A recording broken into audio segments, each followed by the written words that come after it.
Yeah, we're still on it. It is a sad night for Arsenal fans globally. At Parc de France, we were expected to put our nose on the front to nick this victory against Paris Saint-Germain, but somehow we bottled it. And I have with me a die-hard Arsenal fan, Kabia. Kabia, what's your take about this loss tonight?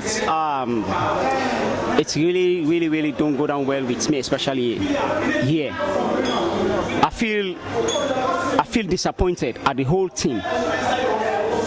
A lot of mistakes, a lot of lack of concentration. You know, our final third of the game is not proper. Even 30%. The final third of the match is not good on our part. That caused the downfall of us today. We started the match, the first 5 minutes, it was very brilliant. If the final third should have been very perfect, we should have destroyed Paris Saint-Germain in the first 5 minutes. Okay, talking about the final third, who do you lay this blame on? Because when you talk about the final third, that has been a challenge that we've been facing in the last couple of seasons.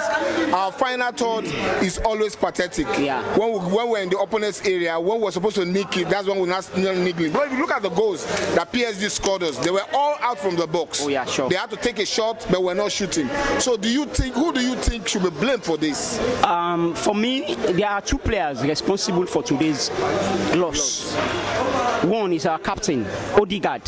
Second, Martinelli. Martinelli, you are facing an opponent who is so matured, experienced. You don't have to play him. Don't play him. Play the ball. Play as a team. Don't play the man. But for him today, he's so particular about playing Hakimi. Like it's a must, you need to dribble him. Thank you. A must dribbling past Hakimi. Yes, he can do that, but not at this moment. We need goals. And again, also Odegaard. Odegaard, you always play the ball on your right. On your right. Always Saka. And you as a number 10, you don't release the ball on time. You don't kick for goal. You don't penetrate for goal. You know, especially today, we have several times out of the 18-yard box. For let me say him particularly, he have several times in front of the goal for him to shoot. No way. You don't take any chance. Only the first time, the first 5 minutes, he gave a shot to the goalkeeper. That was so brilliant. He gave a motivation to the whole team. The whole team played. The whole team burst out of the match.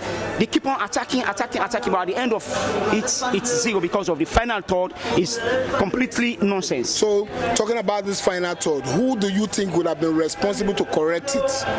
It's our coach. So going forward, what's your take about this team? Because trophyless for the third season running, yeah. What do you think should be done to get this team remedied out? Because with all the beautiful football played throughout the season, it's unfortunate we're not going to win trophy. And we're looking at our noisy neighbors, Tottenham Hotspur, and our rivals also Manchester United. They are almost in the final of Europa. So either of them is going to win it. And we are going trophyless. So what do you think should be done to correct this malady in the team? Well, for me, we need a squad depth. We need a complete, point out striker. I mean, a striker who can deliver us, who can score goals week in, week out. We play the ball. Arsenal actually playing a beautiful football, but we don't have that type of striker up there who can do the final third for us. So if you as the coach, if you're looking at next season, what would be your key takeaway to say these are the things that I need to get this team right? Well, as I said earlier, we need a striker. We need a striker and we need a winger also. You don't need a midfielder? Because you complain about Odegaard. Because you're still going to have Odegaard there. He's still going to play the same thing. That's why he's been playing all seasons. But we are playing, the blame on Odegaard, to myself, the blame on Odegaard is not penetrating on goals. But I believe if we have a striker, a point-out striker, we can do something better than this. Even with Odegaard, we can do something better because he's a class player. Odegaard is a class player. The one thing he needs just to penetrate on goal and play for a striker. That's all we need. All the time, this past season is only concentrated on playing for Saka.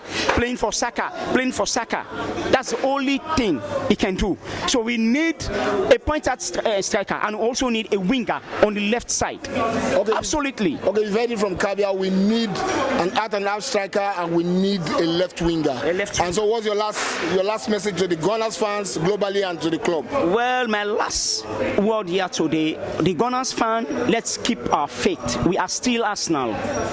We are still Arsenal, despite we lose home and away to Paris Saint-Germain, but we keep the faith and we will do another better thing tomorrow. We hope next season will be a cabinet filled with trophies. Yes, we've heard it from a positive Gunner. Next season is going to be a cabinet filled trophies for Arsenal. But that has to do with the kind of changes that the Kroenkes and Arteta will bring on board. Until then, it is come on you, Gunner.